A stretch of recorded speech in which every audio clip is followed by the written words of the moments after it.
Good morning, everybody. Welcome to Hairdressing Live. My name is Paul Davey, and today I have Debbie G with us. Debbie has had a 20-year career with one of the world's top education companies, Vidal Sassoon. Debbie has also continuously inspired many hairdressers all over the world. Welcome, Debbie G. Thank you for inviting me. Very excited. It's absolutely amazing. We've just been chatting there actually beforehand, and we had to cut it short because we had to start the program.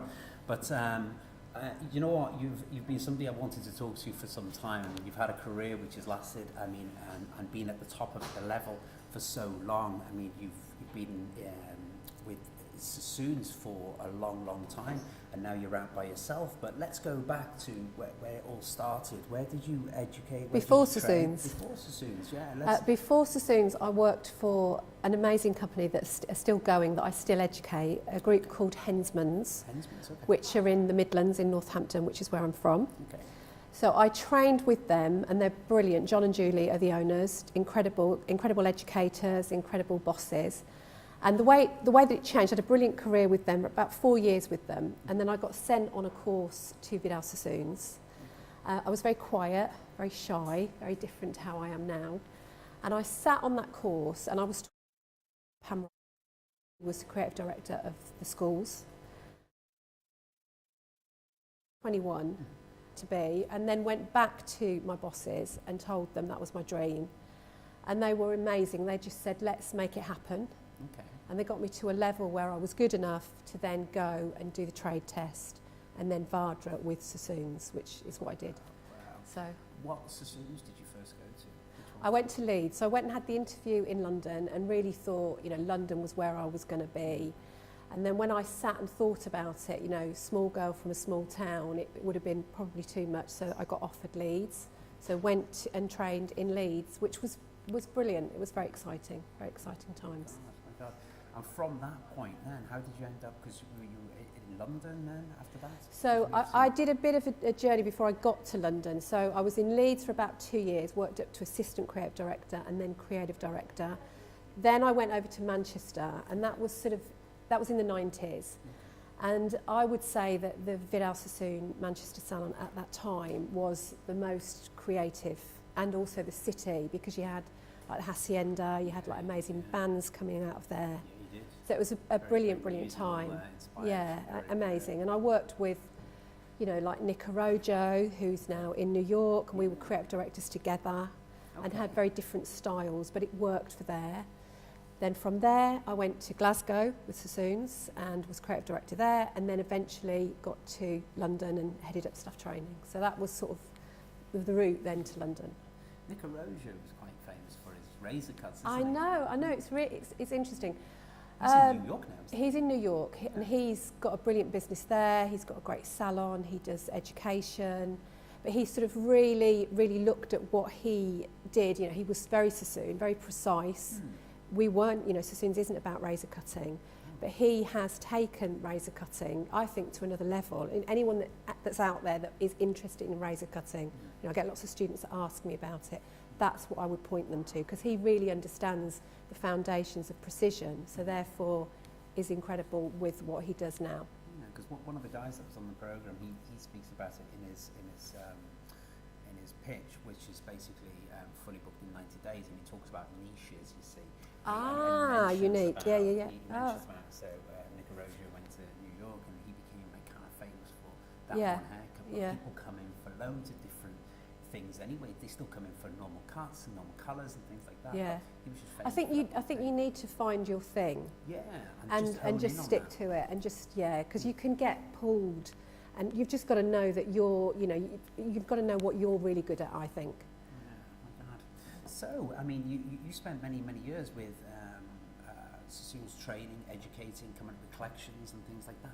How did you actually come up with collections? I mean, not even just with Sassoons, but even now yourself, coming up with different looks. I mean, when you work in a group, because I'm ex-Tonian guy, so when we put together collections, it was almost like everybody came in and creatively put ideas down and, created a collection, I guess. Was that the same sort of... Yeah, the same idea. I mean, I think it starts with one little idea. And I think at Sassoons, one of the things that was, I was incredibly lucky. to do was we started the academy, so the original Vidal Sassoon's Academy, which there was nothing else like it, and it was purely about creativity. We could do whatever we wanted. We didn't have to think about being commercial. We didn't have to think about selling products. We didn't have to think about selling haircuts. It was about being creative. Okay. And so I worked with Richard Ashworth, who's Seiko, Stacey Broughton, Tracy Hayes, incredible colourist, Sophie, Anne-Marie, you know, all of us in this hub. So that really taught me about just taking an idea and just developing it, working on it together, taking it as far as you can. And I think with collections, it's the same now for me. It might be one image. I'm always collecting things. It might be one image, and then from there you build, and I'll build a mood board and discuss it with people, you know, be open and share. The more that you share it with a stylist, a makeup artist, I think you get a better thing at the end. Yeah, totally. I mean, you just mentioned there about collecting imagery, getting inspiration, and then that's again, I mean, we try and talk about how do you, in consultation, we've talked about this for our viewers before, about how do you engage with you and get the best consultation. You have to come across quite inspired, quite passionate about what you do, and almost have images and inspiration on your phone nowadays. I mean, that's what you can do. You can show people images straight away and show, and that gives a level of passion which connects you to your consultation. So ultimately, that's what sells your work. You know what I mean? Absolutely. I mean, I think that social media is incredible in terms of it's your PR, and I think that young people, all of us, have to really realise that is your PR. That is free PR. Yeah. You know, you haven't got to employ somebody. Totally. So really think about what you're putting out there and know what you're into. I think it's very easy to read, you know, an article by Vogue or Marie Claire and say, oh, that's the latest thing, so that's what everyone's talking about. But what are you really into? Yeah. So that when a guest sits in your chair, you know, we really teach our team this, when somebody's sitting in their chair, they know what's happening in fashion, but they know what they're amazing at and they know what they're into, because the guest will buy in. They come to our salon to come to us, but they want to buy into that stylist. So really think about what you're into. Yeah, totally. I mean, you have your own Instagram page as well, don't you? Which is Debbie G. Debbie G Training. Debbie G Training. So it's just a letter Debbie G. So it's this actually, isn't it? Yeah, that's it. That's it there. So basically, I mean, you've got loads of your looks on that. Inspiration looks. These are all your looks anyway, aren't they? They're all my looks, or I'll post things that I like this is an image that I love. You know, this is another image that I love. So you want to be posting every day, really. You do, but there are lots of work, you know, a lot of work that I do as well. But there's, you know, you can look in magazines, as long as you credit those people. I think for any hairdresser nowadays, they have to have an account. They have to have an account. Because like what you just said, it's almost like your own magazine. It's like something you can publish immediately. For many years before social media, you had to try and get your work published. Yeah, it was but so now you publish your work every single day. Absolutely, yourself, which is amazing. It's an amazing tool. And it's never been easier to really get yourself out there as much as you possibly can. Look, I mean, so what's happening for Debbie G in the future now? I mean, it's more education. You're working in a salon. Are you in a salon base? Yeah, we have our own salon, and which is Billi Currie. And it's our 10th birthday this year, which is exciting. We feel great that we've survived a decade. So I'm really educating our team there, building that team. But then the other thing is my bespoke education, which is Debbie G Training. And what I did was created this about 12 years ago. So I go out to salons, I educate, and I'll put together a bespoke course for salons. So they might say they want to learn lines. They might want to learn how to cut a fringe. They might want to learn how to put a collection together. And I'll tailor make a package for them. Wow, so that's what I do. All over the world, or people can come to me. Okay, so you have an academy. We have a base, yeah. Okay, lovely.